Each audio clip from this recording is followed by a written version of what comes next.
Welcome back, everybody, to another edition of the Auburn Undercover podcast, live on the 24/7 Sports Network and live on the Auburn Undercover YouTube channel as well.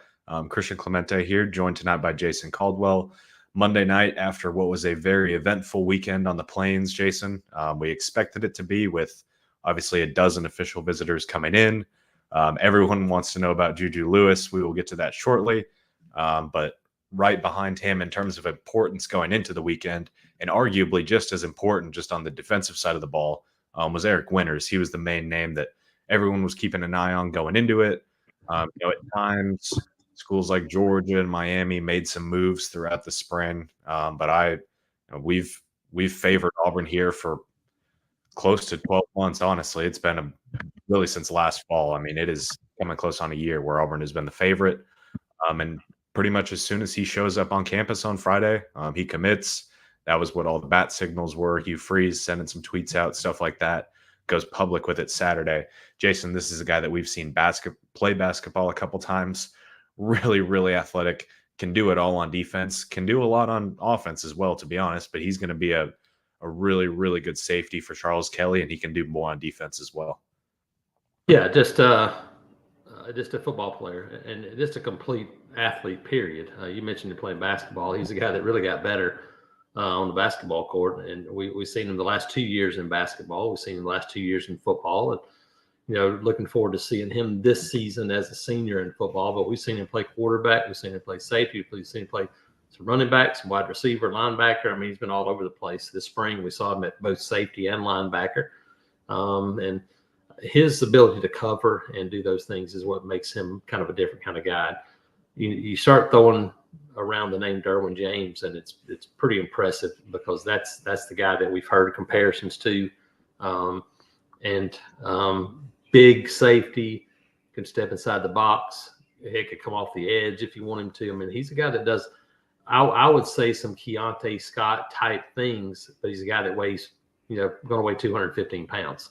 And so it gives you the safe type of guy and can do some of those things. So I think a huge pickup. And once again, it just further establishes what Hugh Freeze and the staff wants to do, which is cover up the state of Alabama. I think the focus for them, the talent increase that we've seen across the state, those two things have come at a perfect time for Auburn because the talent level of this team has already improved. A lot of those in-state guys, the reason why, Scott Underwood said Joseph Phillips, that's one of the guys from last year. Eric Winters followed the similar trend, and that everybody thought, it might be this school, it might be this school, and all along it felt like it was going to be Auburn, and it was. Yeah, no, exactly. And the thing with Eric is, look, he's really good in terms of, I mean, you touched on everything, but he's also really good in man coverage as well. I mean, we saw him at the 7-on-7 camp that Auburn hosted.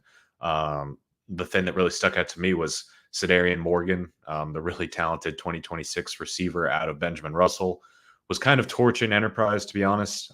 He was having his way a little bit, and then they put Eric on him basically as a cornerback and put him in man coverage with him, and he sticks with him the whole way and shuts him down for most of the rest of the game. So, look, that was a huge commitment.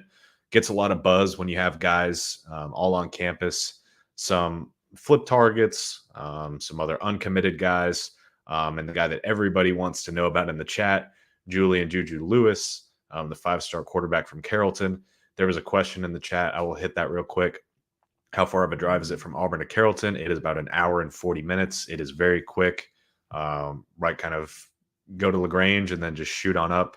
It is very easy to get to Auburn from Carrollton, which is why Juju has been on campus quite a bit so far this year.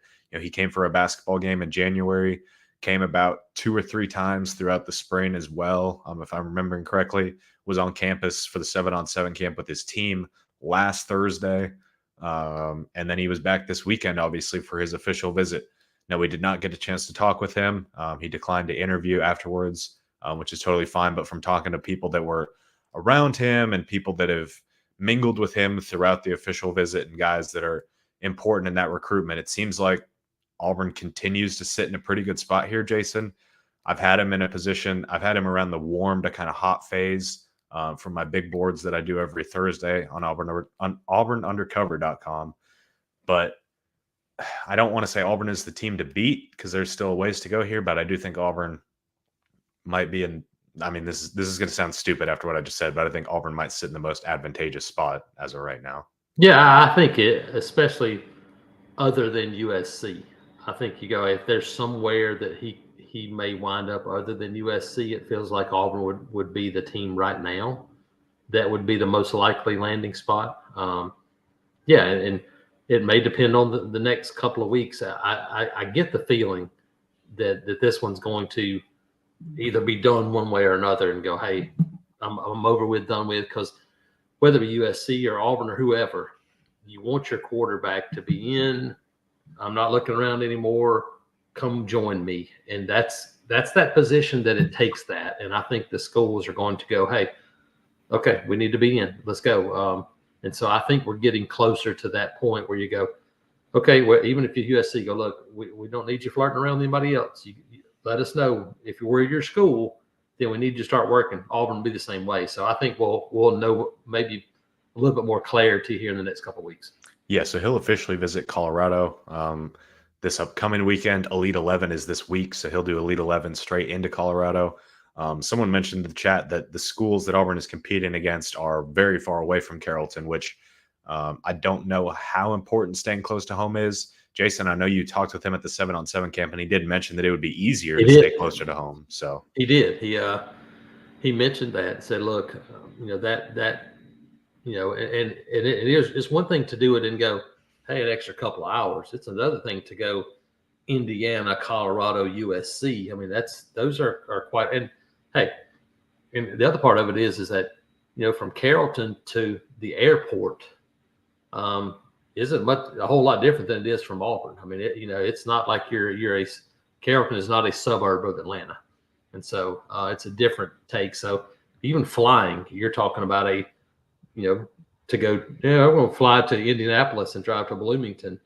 Well, you're still talking about, 3 hours early to the airport, from your house and doing all those things. So I do think that being closer to home will impact things. Will it be a deciding factor? I don't know, but I think it will have an impact.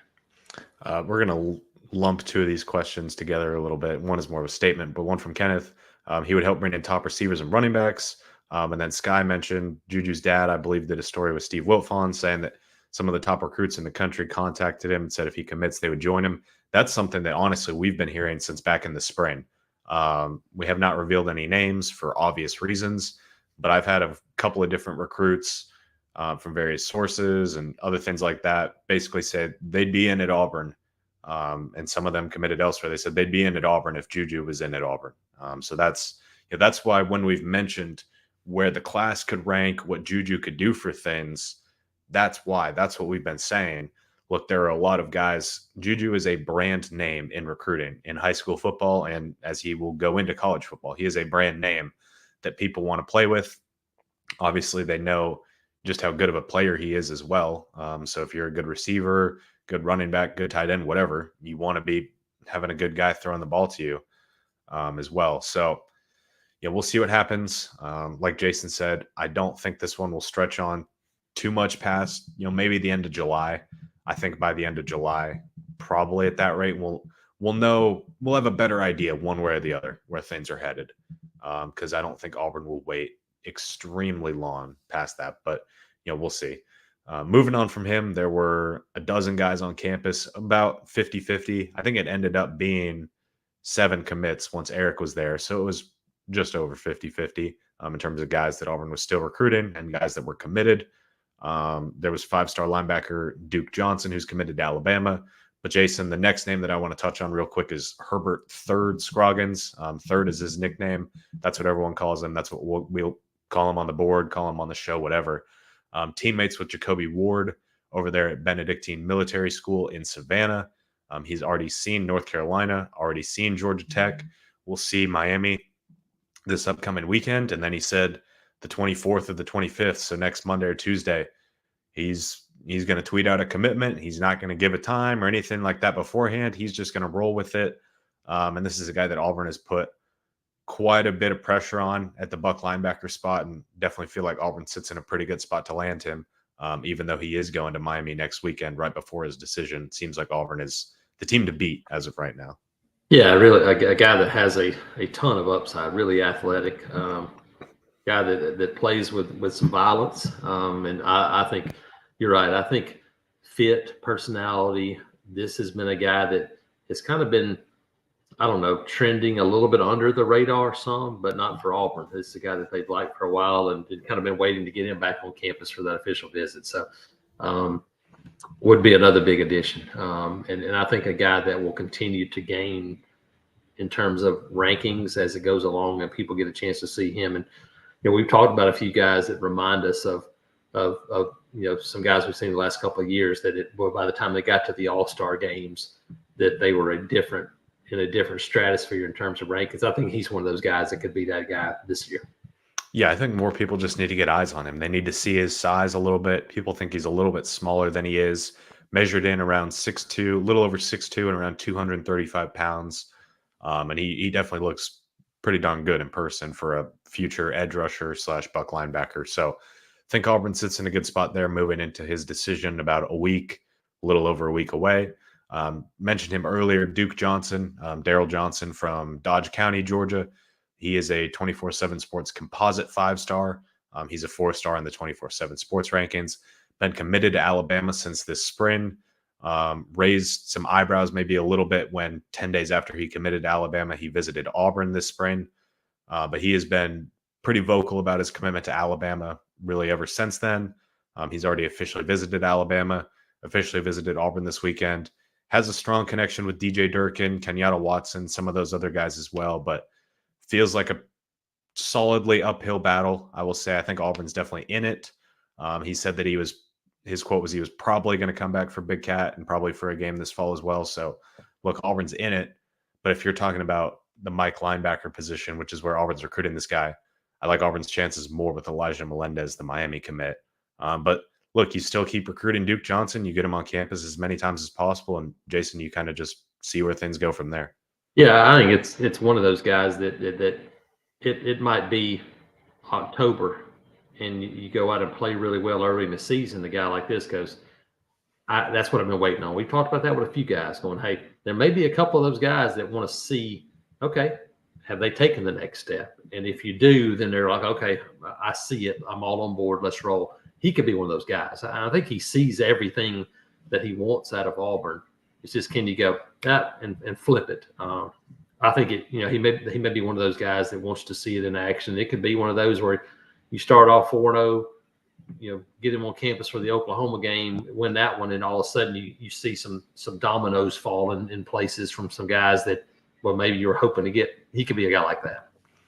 A guy that Auburn does not necessarily need to show some things on the field this fall. Shamar Arnaud, the 4-star cornerback from Carrollton, Georgia. Teammates, obviously, with Julian Lewis. This is a guy who had been offered by Auburn a couple of years ago, was committed to Tennessee for a while, backed off that pledge. Auburn, I think it was Coach Crime, went to go see Carrollton practice this spring and was blown away by the progression of Shamar Arnaud, how much bigger he's gotten, how much longer he's gotten, his skill set, what he can provide. And Jason, we got to see that, and we've mentioned that on the show here previously. We got to see that at the 7-on-7 camp. I can say for certain he picked off at least 3 passes that day, and that was just from the games that I was watching. He was really, really good, and he's become a pretty big target at cornerback. And in all honesty, it's kind of set up as an Auburn-Florida State battle, and I would lean Auburn as of right now after this weekend. Now, he will go see Florida State next weekend, and then he wants to have a decision early July. But he's also already planning to come back for Big Cat Weekend at the end of July. So that's noteworthy as well. But this is a guy that I think could end up in Auburn's class within the next month or so. Yeah, I think, Crime, Wesley McGriff, Charles Kelly, those are guys that could have an impact with this one because that relationship he's had with them and, going to see him in the spring. And it's kind of where it kind of boiled over from there. I think he's been one of those guys that continue to grow since they saw him in the spring. And I think 7-on-7 camp was one of those where you think back, maybe 5 years from now, it could be a defining moment for a guy like that. I remember, we've seen a few guys like the last few years, but I think back to a guy like Roger McCreary. It wasn't a 7-on-7, but it was a regular camp where, boom, it was there it is. Last year was Bryce Kane, and it was a 7-on-7 camp where you go, okay, that's the difference right there. So we've seen some of those guys really take off, and he was a guy this year that you saw it kind of go to another level for him. And you're right, he's 6'2.5" and legit 6'2.5", long, big body. This is a corner that you feel like, hey, from day one could step in physically and be ready to go. And there's not a whole lot of those guys around. Well, the thing with him is too, look, with his size like that, you can put him wherever you want in the secondary. He could play safety if you needed him to, because people are asking, well, how many cornerbacks is Auburn going to take? Because they obviously already have Devin Williams and Dante Core, who are both on campus this weekend, and Donovan Starr for that matter, and they're in a really good spot to get Blake Woodby as well. And then you're still recruiting Naeem Offord for that matter. But it is. Look, this is a guy you could put wherever you want in the secondary, and he'd be really good. I do think corner is probably his best spot, though. Jason, let's see. Let's go to the tight end room. Hollis Davidson was back on campus this weekend for his official visit. That for those that are watching on YouTube, that is him on the left wearing, I believe that's number 8. The jersey's folded up a little bit. I think that's an 8, though. In the middle is Micah Riley, who's obviously on the Auburn team, and on the right is Ryan G., Auburn's tight end commit. Hollis Davidson was committed to Auburn for a couple of months this spring, ended up backing off that pledge because he wanted to take official visits elsewhere, and he didn't really feel comfortable doing that, still committed to Auburn. So have to kind of respect that move, and Auburn did. And look, Auburn, when a guy decommits, you have to look at two different things.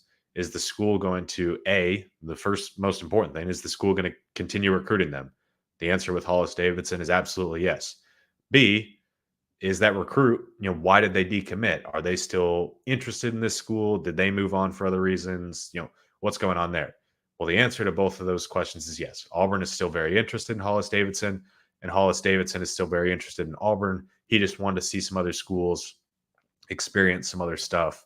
He's already seen Florida, and he'll go to Florida State this weekend, but it's setting up in a spot where Auburn and Florida State, again, here battling it out a little bit. And this is a guy that Auburn would absolutely love to get back in the class. Big pass catching tight end. That is what he is all the way. Yeah, another guy we got to see the 7-on-7, and you got to see the athleticism and the playmaking ability. I mean, he won a couple of one-handed catches, and he's a guy that stretched the field. I mean, they ran basically vertical routes with him the entire day, and he made play time after time. And so, when you look at him, and Micah Riley's not a small guy. Ryan G's a big kid, and you go Hollis Davidson. He's a big, long, athletic guy, but he's a athletic guy that can run and make plays down the field. And so, I think it's a guy that's going to wind up back in Auburn's class. It feels that way. Again, very similar in terms of distance. Peachtree City is a very easy drive. Kind of get to noon and take a right, and kind of opposite, a little bit of the opposite side of 85 from Carrollton, but easy drive into Auburn. Obviously, connections with Ryan G. Built a strong relationship with Ben Agamo and Logan Bradley and those guys, and I think that's a big part of this one. Yeah, so we'll kind of see what happens there. He's been pretty clear in the past couple times he's visited that he's not in a rush to make a decision, since he did make an early decision the first time, and I don't want to put words in his mouth, but I think he kind of regrets that a little bit, and he wishes that he waited so he didn't have to decommit and go through all this. But we'll kind of see where things go from there. Appreciate everyone that's in the YouTube chat. If you're not subscribed already, definitely make sure to do that down below. That's totally free. And people that are in the comments, drop some questions, and we will get to those after we run through the rest of these OV guys. We really only have a couple more left, so we'll hit a handful of questions if y'all have them in the chat for sure. Jason, DeJuan Morris, another USC commit, actually, that was on campus this weekend. The running back from Tennessee, super interesting, kind of dynamic player, listed as an athlete, recruited as a running back, but honestly, a guy that you could put in the slot. You could do some various different kind of things with him. That's kind of his skill set, and he's really good at it. And this is a guy, look, we've talked about it countless times. It is the running back dominoes will begin to fall at some point. And once the first domino falls, things are going to speed up quite a bit, in my opinion, because DeJuan Morris and Alvin Henderson are kind of two at the same spot. Uzman Chroma and Shakai Mills-Knight are two at the same spot, as in those are your two bigger backs. And Alvin and DeJuan Morris are two of your smaller backs a little bit. So once one guy makes a move, somebody else is going to make a move as well, and it'll be interesting to see the way things play out. Look, Auburn loves Alvin Henderson. I think if DeJuan Morris called tomorrow and said he wants in, I think maybe they would call Alvin first, but I think they'd gladly take DeJuan Morris, and figure things out from there as well. It'll be interesting to see how things play out. Yeah, no, I agree. I think it's one of those bird in the hand.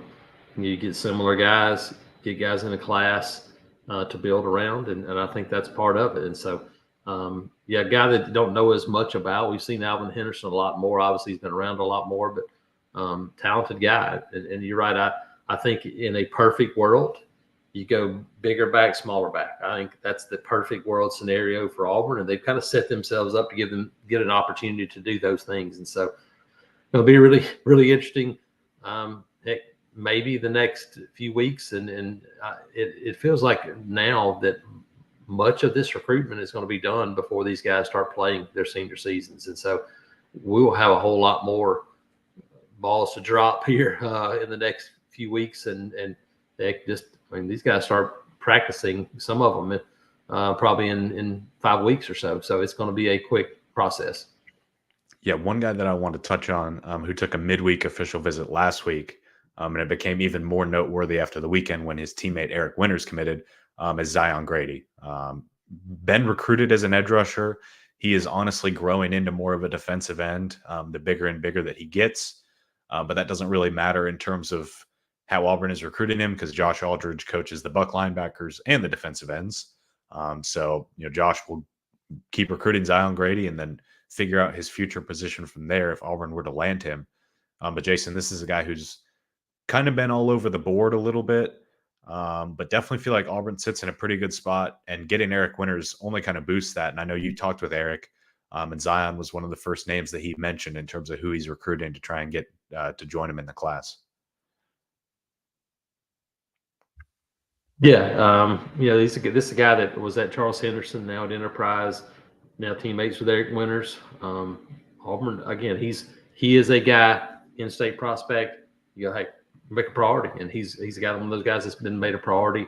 I think a guy that probably winds up more of a strong side defensive end. He could always stand up and be an edge, but he's athletic and rush the passer. He's just gotten so much bigger. I mean, this is a guy that is put on, and he looks good. It's solid weight. He just continues to grow and fill out physically. That I think you look at him, and he's not as tall as Keldrick Falk, but I think a similar transition to where you start going, guy that looked like an edge rusher becomes more of a defensive end down the road. And hey, you cannot have enough of those guys, whether it's stand up, play 2 defensive ends at the same time, third downs, whatever it is. This is a guy that is you're right. It felt like, Christian, a month and a half ago, you go, I don't know, Auburn really has a shot here. We went and saw him in Enterprise, and then he's back on campus a couple of times, and all of a sudden it feels like Auburn's trending a little bit with a guy like Zion Grady.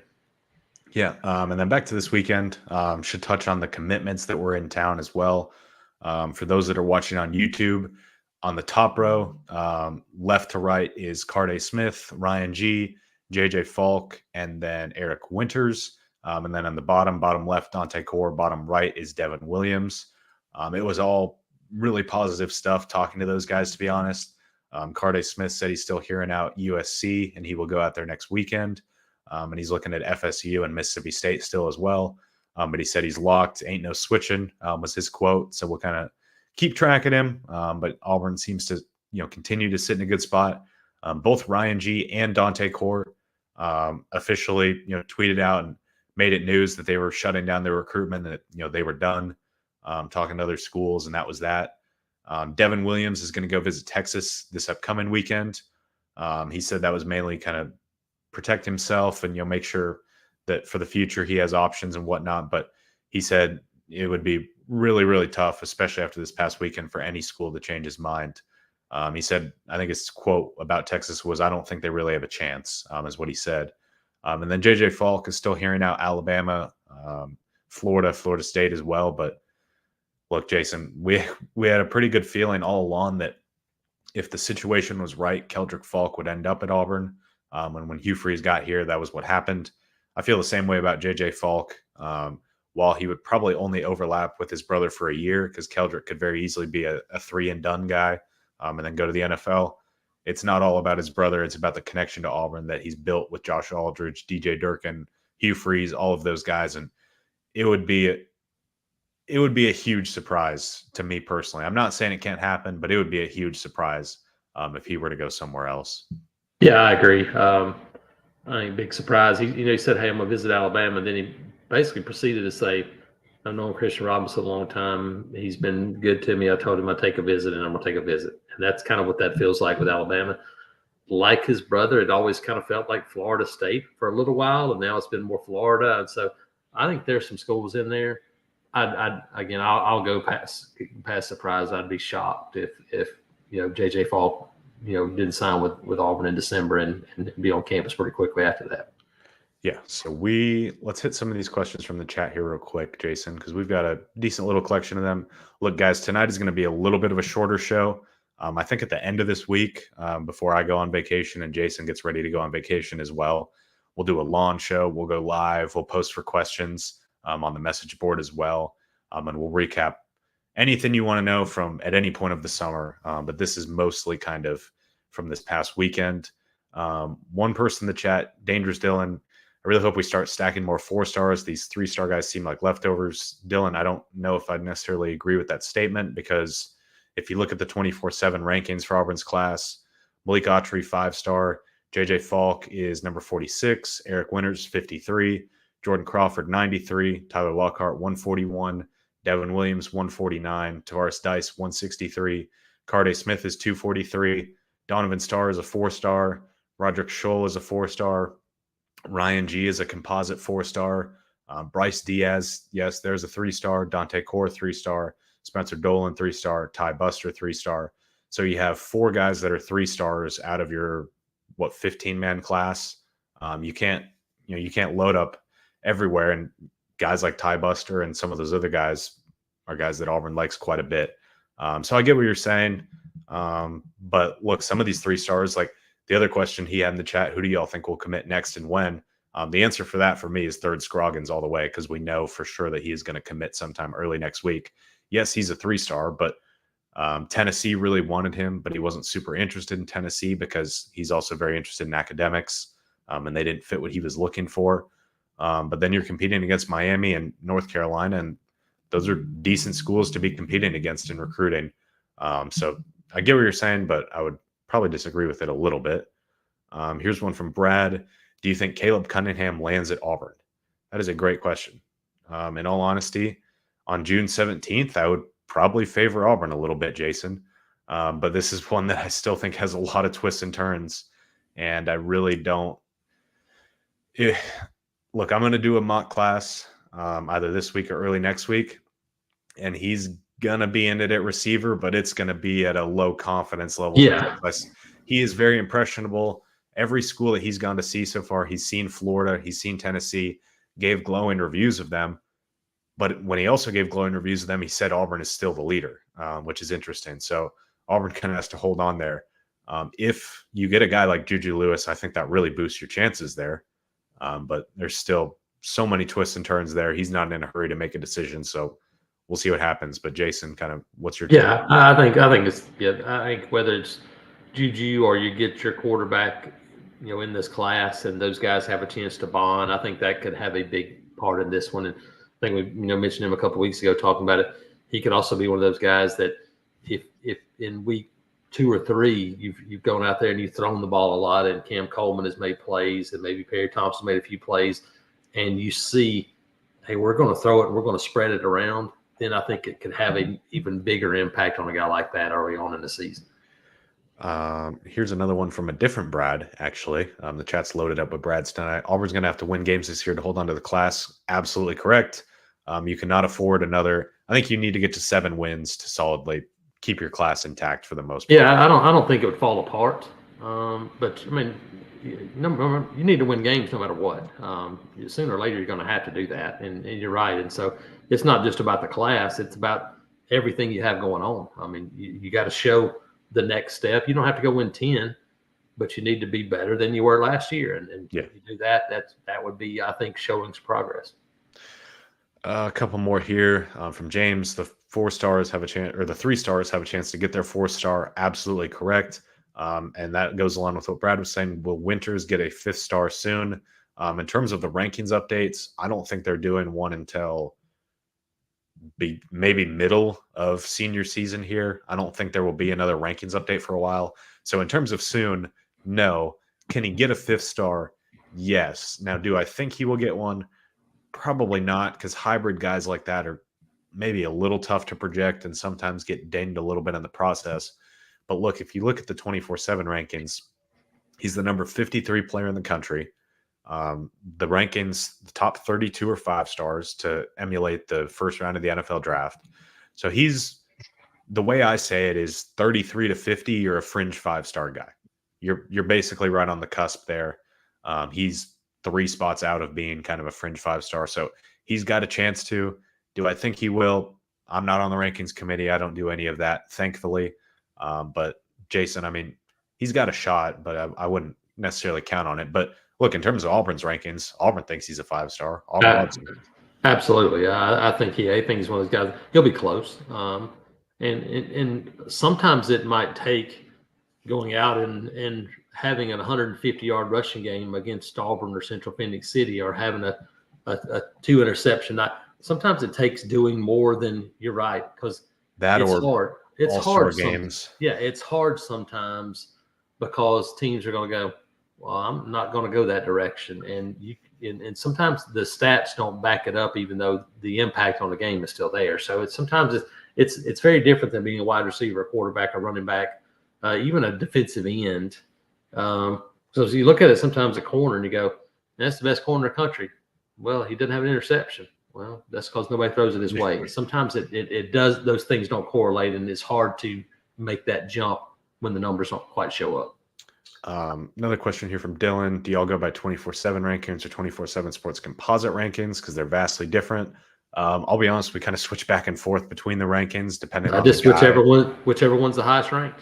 Usually do that. That's what I do. Whichever one the highest ranked. And if there's a big difference and I'm writing a story, usually I'll put both of the rankings in the story. I'll say, Malik Autry, for example, I'll say ranked as the number 29 player and a 5-star by 24/7 sports, ranked lower in the industry generated composite, blah, blah, blah, whatever that number is. I try to give that context, at least in stories. If I know 24/7 is lower on DeJuan Morris, I put that in our story that, we have him much lower in the rankings. So usually try and do that. We'll touch on 2 more real quick. One from Sky. How would you compare the excitement surrounding Auburn recruiting right now compared to this same time last year? Could Eric Winters be this class's version of DeMarcus Riddick, which led to a big Cat weekend? In terms of Eric, that's a solid comparison. I mean, it's earlier than DeMarcus, obviously, because he did his a couple days before Big Cat. And in terms of excitement, I think there's more.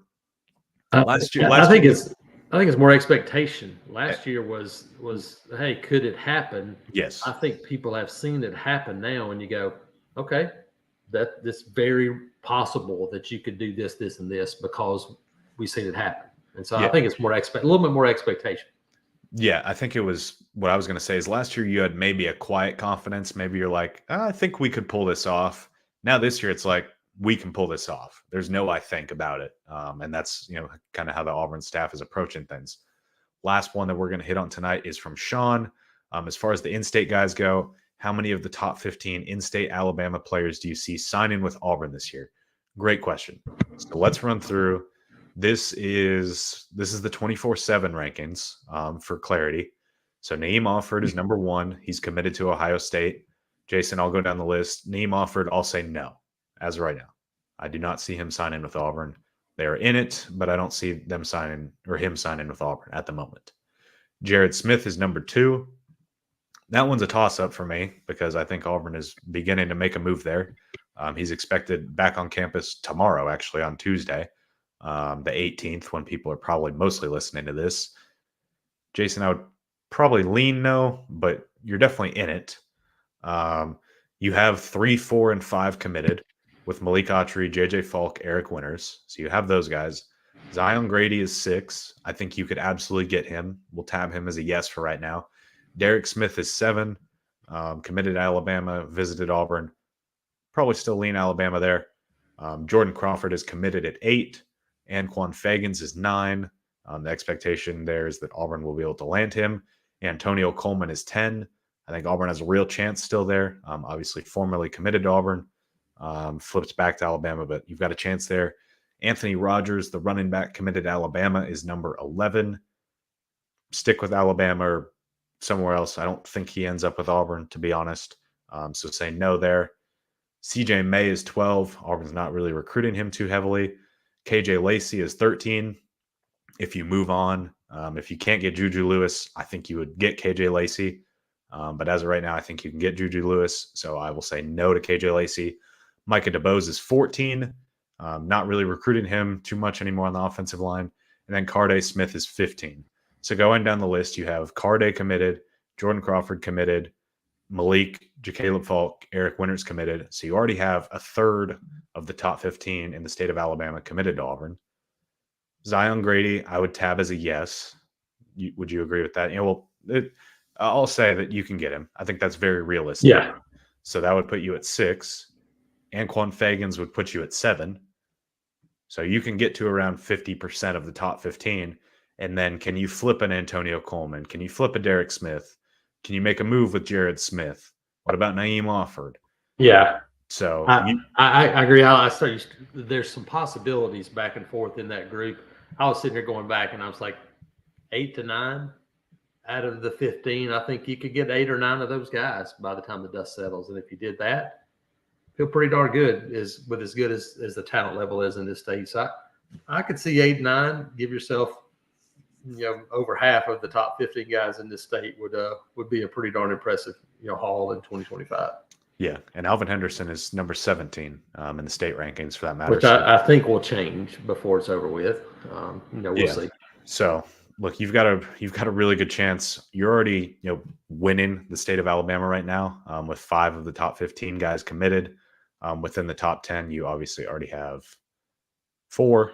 You have 4 of the top 8 for that matter because Jordan Crawford is 8. So you've got 50% of the top 8, which is pretty good. So we'll kind of see what happens there. Thanks everybody for coming in. I know this was a little bit of a shorter show, although actually now that I look, we're at 37 minutes. So it did not turn out as short as we'd planned or thought it was going to be, but it was a good one. Sean, thanks for being here. Pocket Watch, thanks for being here. Drexel, Dylan, Sky, everybody that was in here, both of the Brads, there were a bunch of people. Really appreciate y'all. Kind of an impromptu stream. We will definitely see you guys again later this week. Don't know if it'll be Wednesday night or maybe Thursday night. We'll do something and we will let you guys know much more in advance that time because that'll probably be a 45-minute to an hour-long show, answering questions from the board, taking whatever. Jason, we didn't even touch on Auburn baseball, got 2 huge commitments today as well. So that was some pretty big news there that you had covered that everyone can go read at auburnundercover.com. But really appreciate everyone that came out. Appreciate everyone that's listening to this later on. And like I said, stay tuned. We'll have it over at auburnundercover.com and on social media.